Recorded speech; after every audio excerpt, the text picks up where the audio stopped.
nee na ma man sama jëkkër sama wujju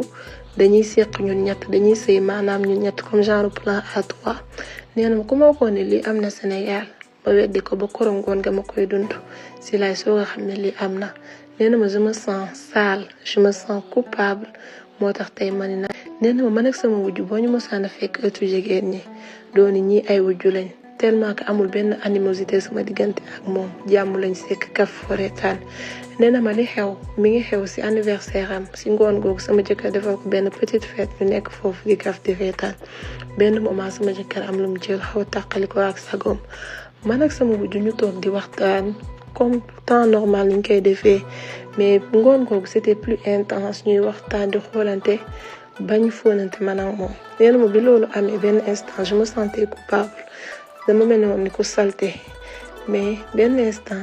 réccuma ci dara parce que biñ koy def mën naa ne suñu téye bakkan lañu àndaloon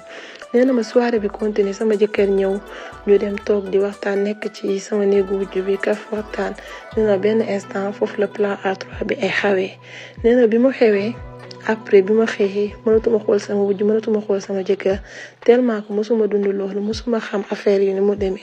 nee na ma quelque temps après sama wujju ñëw avoué ay sentiments ne ma sama jëkkër bi ñu nekkal bëgguma ko man yow laa bëgg su ma sañoon man ak yow ñu dund bi ma ko waxee dafa mel ni dafa am benn poids bu dañ ci man ëttu jigéen ñi ma sentir li mu wax que ni man tamit moom laa bëgg nee na ma à l'heure où je te parle man ak sama wujju ñooy dund quitté nañ suñu jëkkër ñu ngi dund suñu bëggeel mais problème bi mooy bëggeel boobu ñëpp xam nañ ni c'est impossible fii ci Sénégal